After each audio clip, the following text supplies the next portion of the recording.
प्यारे छात्रों, स्वागत है आपका हमारे चैनल में। आज हम पढ़ने जा रहे हैं क्लास 10वीं का क्षितिज का एक महत्वपूर्ण कहानी, एक कहानी यह भी, ठीक है? इसके लेखिका हैं मनु भंडारी, ठीक है? जो कि क्षितिज पाठ का है, किताब का मतलब देखिए 10वीं की क्लास में 2 किताबें चलती है, एक क्षितिज चलती है और एक कृतिका चलती है, ठीक है? तो आज हम लोग जो पढ़ रहे हैं वो क्षितिज का है, ठीक है? देखिए एक कहानी है अभी देखिए थोड़ा-सा हम इसको शुरू करने से पहले लेखक परिचय जान लें। देखिए जो मनु भंडारी जो थी, इनका जन्म 1931 में हुआ था, मध्य प्रदेश के जिला मंदसौर में हुआ था, ठीक है?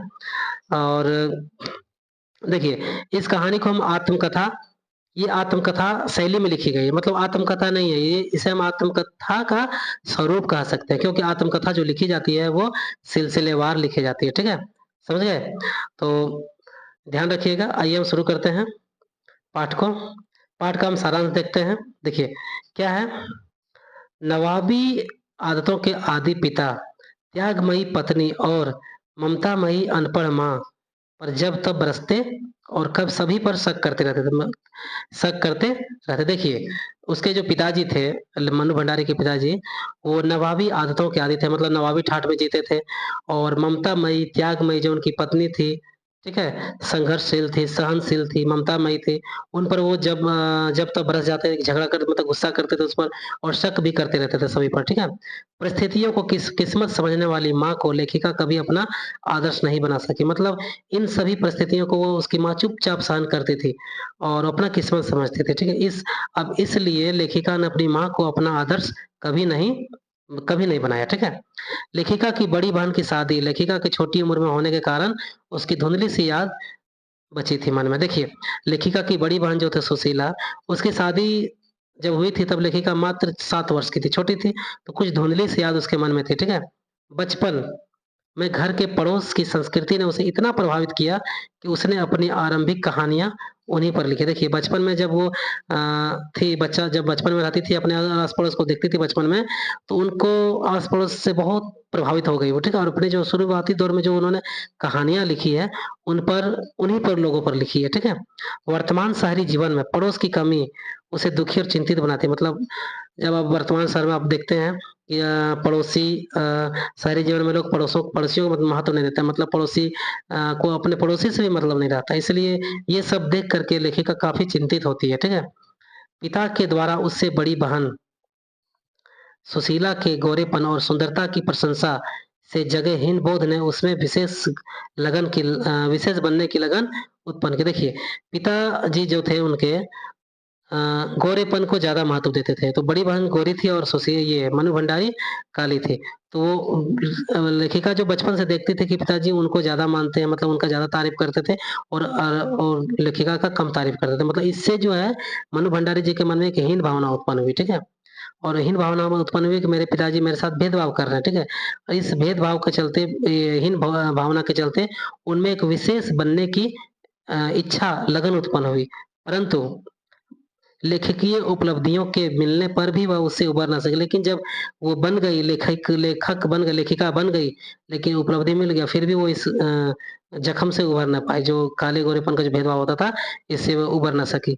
सुशीला के विवाह और भाइयों के पढ़ने के लिए बाहर जाने पर पिता ने उसे रसोई में समय खराब ना कर देश-दुनिया का हाल जानने को प्रेरित किया। अब एक चीज़ पिताजी ने किया कि जब सुशीला का विवाह हो गया, उसकी बहन का और भाई लोग पढ़ने के लिए बाहर चला गया, तो मतलब लेखिका के पिताजी ने उसे रसोई में समय खराब करने को ना कहा और देश दुनिया का हाल जानने के लिए प्रेरित किया, ठीक है?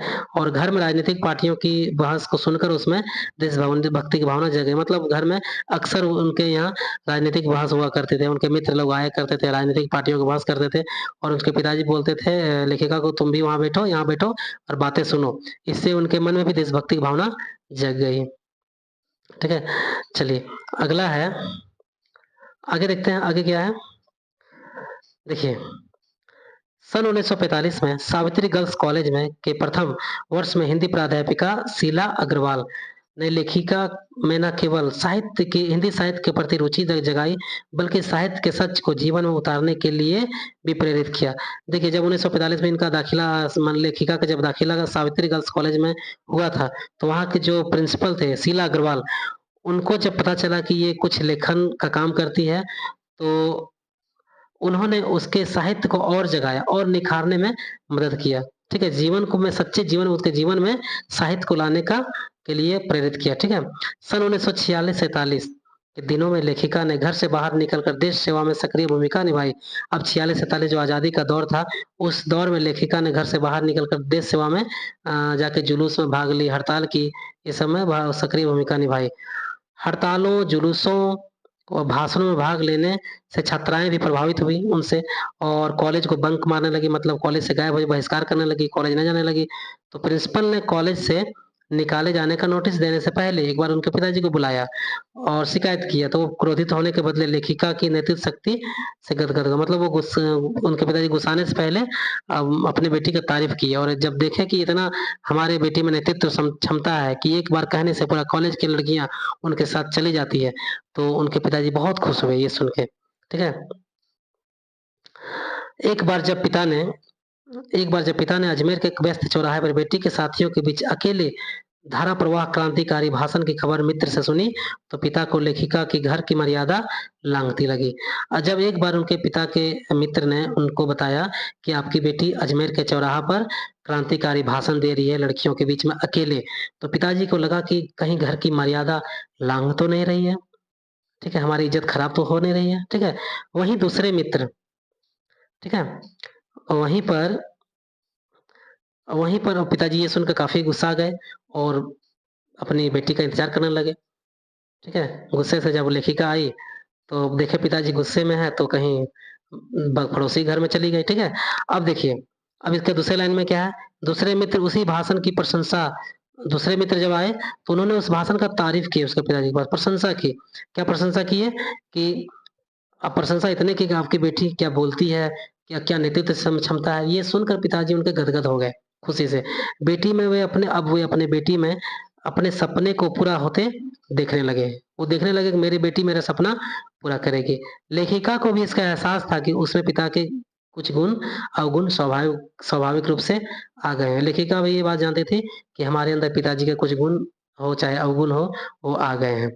फिर भी पिता के स्वभाव की विशिष्ट बनने की चाह फिर भी पिता के स्वभाव की विशेषता और विशिष्ट बनने की चाह और सामाजिक छवि को ना बिगड़ने देने के लिए अंतर्विरोध माने वो अंतर्विरोध करती थी अपने आप से, उसको वो पूर्णतः समझ ना पाई।